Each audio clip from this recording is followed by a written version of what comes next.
As many of you know, we've been following the Global Heart Vision. So the Global Heart Vision is a beautiful, beautiful affirmation that came out of our centers It came out of our centers from Colorado. And each month for the year 2016, we choose one section of that vision statement and look at it in depth throughout the entire month. Today, we are looking at this statement, and you'll see it in your program. We see a world where resources are valued, cared for, and grown, where there is generous and continuous sharing of these resources. Now, another interesting thing about this theme, not specifically the theme, but the way we're doing this, these topics have been decided last year and then promoted to the entire organization, which is about 450 types of centers like this. And a group of ministers are asked to come up with one or two messages, and they do the quotes, they do the stories, they do, the various outline that is then distributed to anybody who wants to do this structure. Today's happen to have been created by, you guessed it, Reverend Abigail. She was invited to speak in Kansas City today.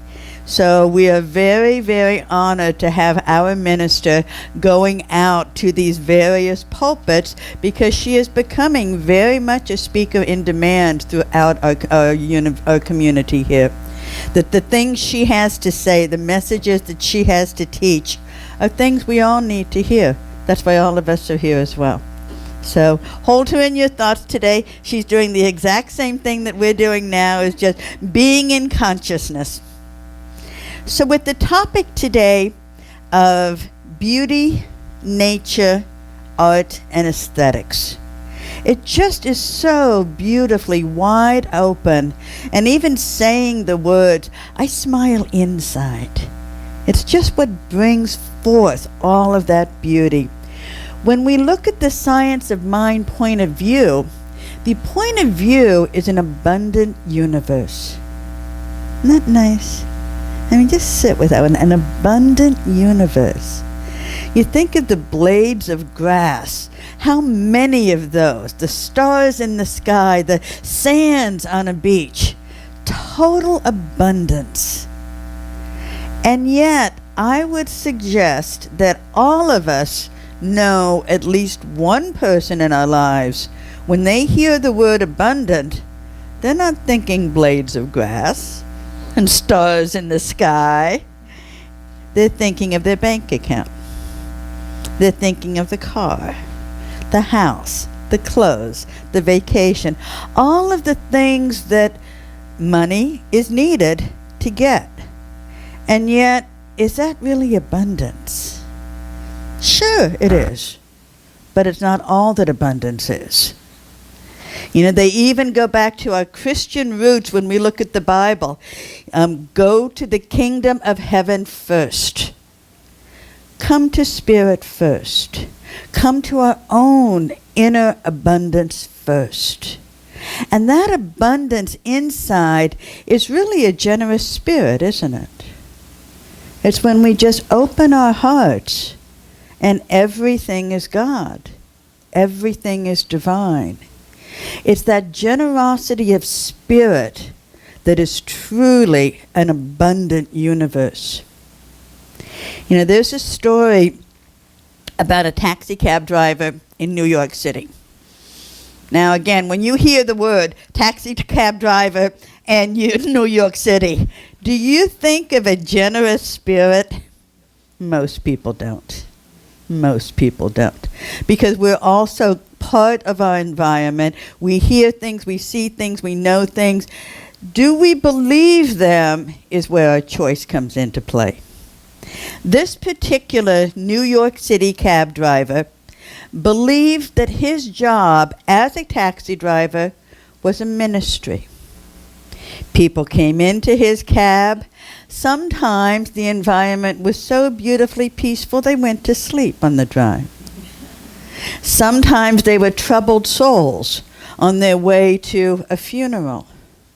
or a traumatic event in their life that has gathered their whole family together in a moment of crisis. And as a cab driver, he's hearing these stories. And he realized early on in his career, this was his mission. This is what he was there for, is to hold the space, to have the generosity of spirit that just lets him be present to whatever the people need who come into his taxi. So he gets a call one time, and he happened to do the night shift.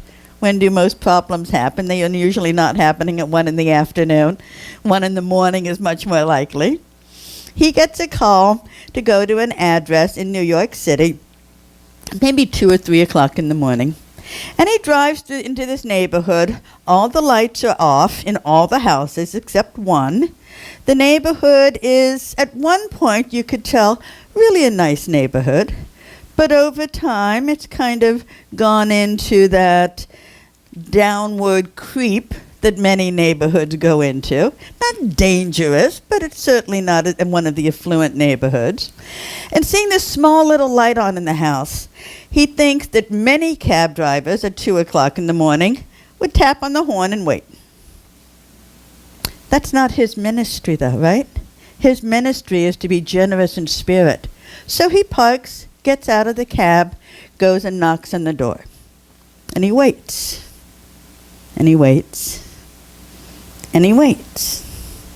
Finally, he hears some scruffling going on inside, and the door opens, and there's this little spit of a woman, couldn't be more than 4 feet 10, snow white hair, beautifully wrinkled face that showed the ages of time. She has her little walker, and you could tell it was kind of an effort for her to get to the door. So he immediately just opens his heart even bigger, even bigger. She shakes his hand. "Hello, my name is Betty." Dressed up in a 1940s outfit, small little pill hat, complete with the little veil on the back of it. Big rings, big gaudy New York rings. Lovely cane, lovely walking stick with all types of carvings on it. She thanks him for coming there. He grabs a suitcase, gets her loaded up in the taxi. Now, as he turns around and said, "All right, Betty," went first name basis right away, "Betty, where would you like to go?" She hands him a piece of paper. And not only is the address there, at the top of the address is the name, Hospice Central. And he looks at this. And he looks at her, and he goes, "This is a hospice." And she said, "Yes, it is." Nothing else transpired. He knew, just the opening, he was there for her. Would you mind not taking the freeway and going the city streets of New York instead? Now, we can imagine the difference between taking Mission Drive all the way up to San Francisco or hopping 101. So when she asked that, he very gently turned off the meter and said, "Of course." Generous spirit.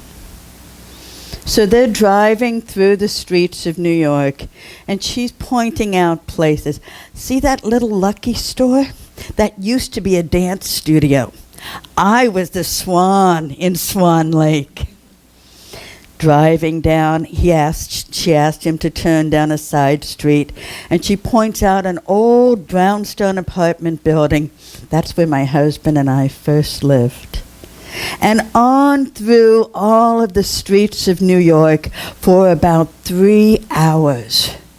She is taking the taxi cab driver on a path of her life. And finally, dawn is breaking, and they eventually end up at the hospice center. The orderlies come out. They've been waiting for her. They help her out of the taxi, grab her luggage, escort her up the stairs. She turns around at the top of the stairs, and the taxi cab driver had gotten out of his vehicle as well, walking towards her. She said, "How much do I owe you?" And without even thinking, he walks the rest of the way, reaches down, gives her a great big hug, and he says, "I am the one that owes you." He received that day a gift that he had no idea was coming his way. And it was because of his generosity of spirit that allowed him to receive. How many New York cab drivers would have beeped on the horn, would have knocked once and left, would have said, "I'm not taking city streets in New York, I'm going the freeway"? He made a choice to have his job, driving a cab, to be his ministry. We can make that same choice. Each and everything that we do in our lives can be a ministry. A grocery shopping ministry. A having coffee in the morning ministry. A looking in someone's eyes and loving them ministry. I invite you today to look at your life. What is it you can do that makes your life a ministry? Thank you.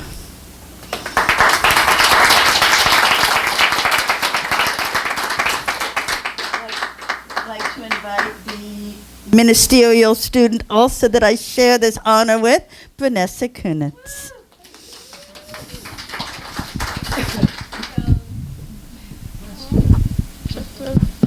Hello, everyone. Don't get me dancing up here again. My mic's no.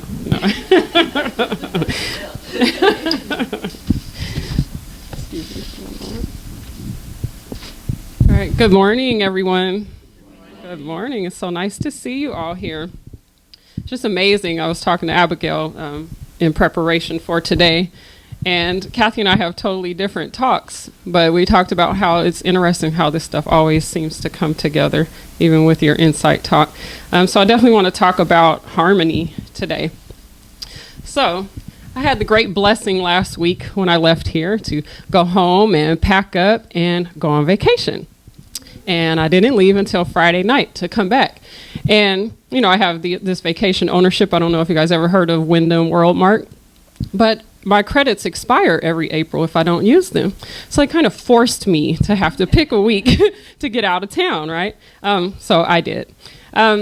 So I just went up north somewhere I didn't have to get on a plane. So it was Windsor, California, up by Santa Rosa, by myself initially for the first few days. So I got there and I learned in my practitioner studies with Kathy to bring my altar items wherever I go, to set things up and bring part of home with me. And so I do that everywhere I go now. So when I got there the first night, it was Sunday night. I got all my stuff unpacked, all the groceries that I bought the day before. And then I got all my altar items out. And they have a fireplace there, which I love, so it's gas. I just turn on the knob all night long, right? Dim the lights perfectly. They have a million of them. And everything was just set up. So I turn on my music, I have my Blue Moon beer. And I'm just, if you could just see the way the stage was set. It was perfect. I was so happy. And I instantly started dancing. I know that may not seem like a big deal to all of you all, because I'll do it up here too. But what I was aware of and very present to was like the space that I was dancing from. I was so utterly, purely, deeply free. Like way deep down kind of free. And I became like viscerally aware of it. And I'm thinking to myself, oh my God, like I'm perfectly fine just as I am. Like I know this stuff at a head level. This is what we teach and what we believe here. And I absolutely do believe it. But there are times that I'm sure you all are aware of where you just get it at another level, like you experience it. It's not here, it's here, like way inside. And that's what kind of free I was present to. It's like, wait a minute. I really do live in a harmonious universe. Like this is not just lip service. when I am removed, or we're removed from all the emotional and mental noise, in back of it all is the divine order. Our true nature is definitely harmonious. So I just really remember thinking, oh my God, I'm all right. And then that means you all are all right too. No matter what's going on, we're all right. Perfectly fine. So I want to read a quote about the word harmony from the glossary of the Science of Mind text. This is just the first part of the quote, of the definition from Ernest Holmes. The secret of all progress is getting into right relationship with the universal, in tune with the infinite. In tune with infinite order is harmony. So when I'm in tune with the harmonious nature of spirit, with my true nature, I really do experience an amazingly enhanced quality of life, like amazingly so. I just experience greater peace, greater joy, much more freedom, greater flow, ease and grace. Opportunities come with ease. My response to life, I don't react as much. I am able to respond to it. More synchronistic experiences. I'm far, far, far more creative and productive, and I'm more present, and I'm more able to give from my heart, to give from my overflow, because I'm not depleted, right? I'm not trying to give and love from an empty cup. So just returning back to the experience of the vacation, I know you all are thinking, it was vacation. Of course it was more harmonious, right? But this wasn't a vacation where I was like totally free. I still had all my homework to do. I had multiple classes to attend online. I had collaborations to do, presentations to prepare and give, so it wasn't just a full freebie. All the emails were coming. It seemed like faster. I'm like, maybe I only told Abigail I was going on vacation. I should have told everyone else too, because nothing stopped, right? However, because I was in tune with my divine nature of harmony, it was my perception to everything that was happening that changed. So I had that to-do list still, but I was so present and harmonious and in the flow, in alignment with spirit, that I was able to take a more like bird's eye view of what was going on. And instead of it feeling like overwhelming and, oh my God, I have so much to do while I'm on vacation, and resisting it, because I can't stand being on vacation with a lot to do, I was able to be peaceful with it. Hey, I'm going to do my easy best. What am I going to do today that if I knock out this chunk, I can be free and go to that hot tub? I don't know if you guys noticed, but I got a little bit of a tan too, finally, at the end of summer, right? So I was just present to my life that was still happening. I was present to it in a different way. And I'm so grateful for the vacation that I was able to kind of remove the veil of, I don't know what it's about when we're at home in our own space that makes it, I don't know, but I'm glad I was able to have that contrast. So did I stay like that the whole time, just totally peaceful, life is great? No, of course not, because I'm human, right? The worst part though, but I was able to, again, respond to my circumstances. But the worst part of it was on Friday morning, right? I was due to check out the following morning. And so when I woke up on Friday morning, someone was talking about that space. I think it was Paul. No, John. Between that, you wake up and you don't really get that you're awake yet. And then your body starts knowing it's awake. And I'm telling you, that to-do list for the next week started pouring like it was raining, like a flash flood was on its way. That's how fast it was coming through my mind. And I'm like, wait a minute, what happened? This is not harmonious at all. I just became consumed with the doing. It was like going by itself. It didn't need any help from me. And this is often how most of us fall out of tune with the harmonious nature of the universe, right? We fall out of tune with our own nature. We think that doing more and having more will produce more peace and harmony. Like if we just do this, and if this, I get this certain thing that I want, then my life will be peaceful, or I'll be able to feel a certain way. And that thinking that harmony comes from the doing and having. So I was laying there totally wigging out, and I mean wigging out, what I realized, like, wait a minute, this is not what I choose for myself. Yeah, I'm getting close to having to go back to the rest of my full life. Again, life didn't stop, but we know there's more when you get home, right? So I'm about to head back to my full life, and this is what my body and my mind is going through. Like, is this the conditions? Are these the conditions that I live in every day when I'm not in this space? This is harmful to my being. But I was like, it's not going to happen.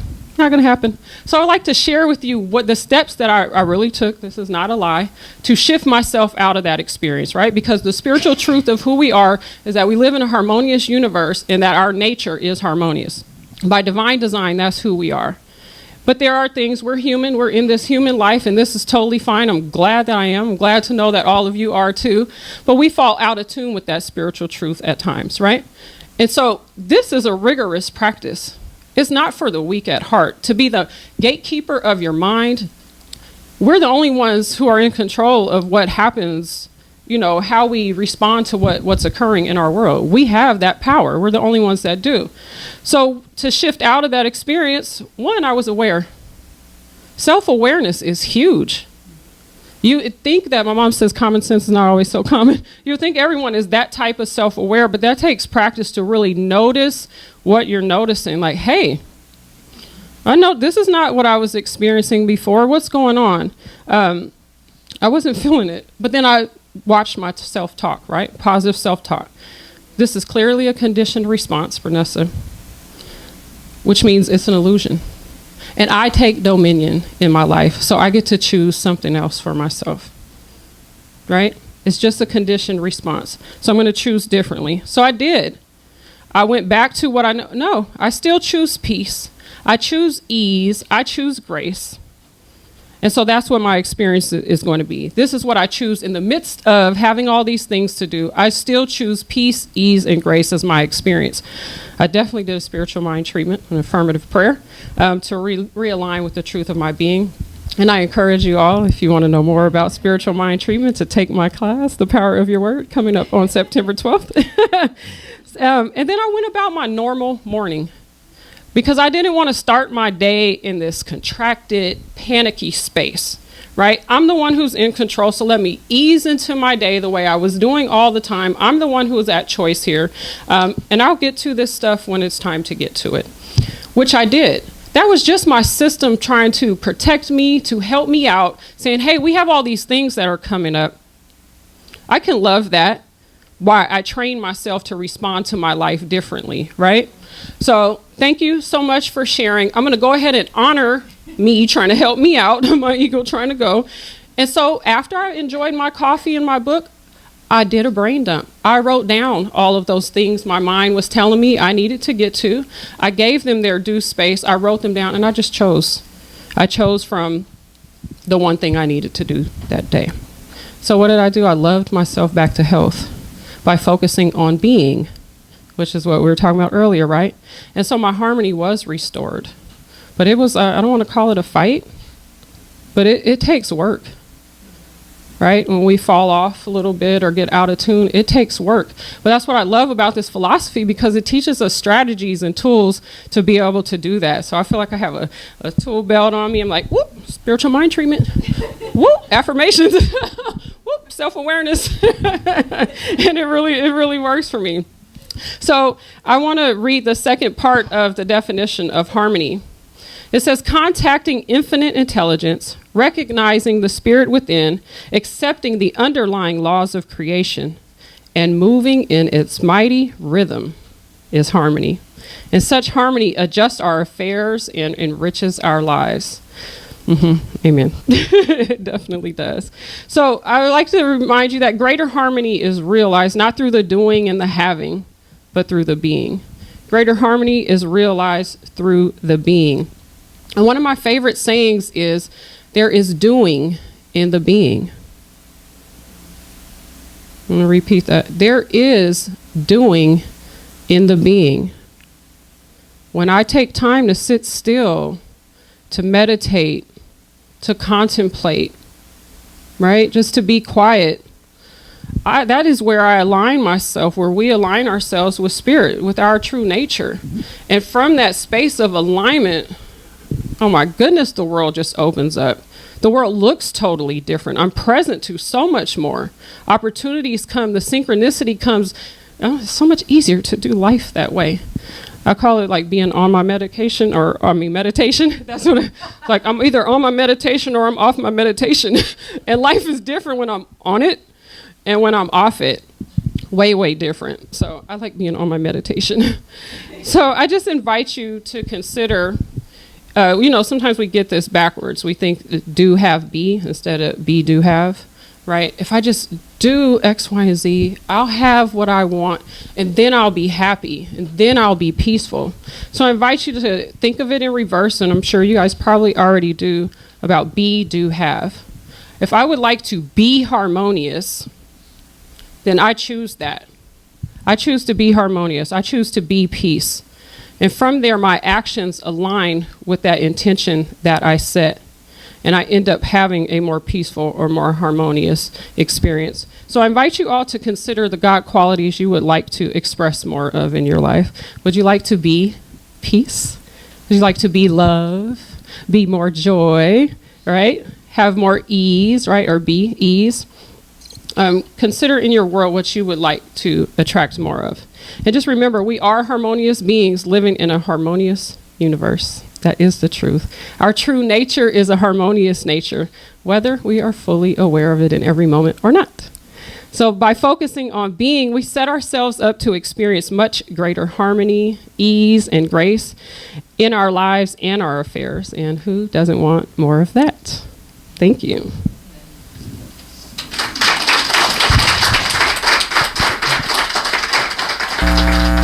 So let's close our eyes and pray. Let's just take a deep breath in together.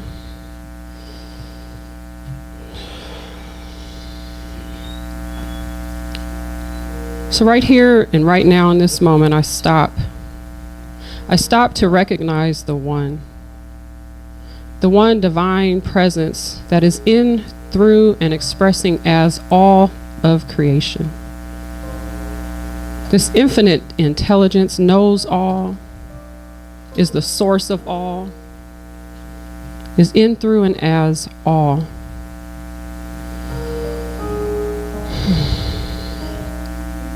It is this essence that has ordered the stars. It is this essence that has ordered all the organs in my body that work in perfect unison. How amazing is this infinite intelligence. And this spirit that is everywhere, around me in every way, is within me right now. It is wholly, perfectly, completely, and uniquely expressing itself as me. And what is true for me is true for everyone in this room, for there is only one mind, only one life. There can be no separation. And what I claim and know for each and every one is an absolutely beautiful experience in this life at this time, right here and right now. As we continue to just grow publicly, as we continue to unfold, I declare for each and every one of us a full and complete opening to the truth of who we are, that we are whole, perfect, and complete just as we are and just as we are not.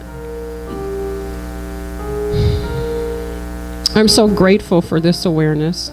I'm so grateful to know that the truth of our being is that of peace and harmony and ease and grace and love, more and more love. As we love ourselves back to the truth of our being, we love the world more and more and more. And so I give thanks for this. I give thanks for answered prayer. I give thanks for knowing that when I speak my word, a new cause is set in motion that cannot return void. So I release these words now to the perfect action of love and law, knowing as always that it is done already above and beyond what I could imagine. And so it is. And so it is.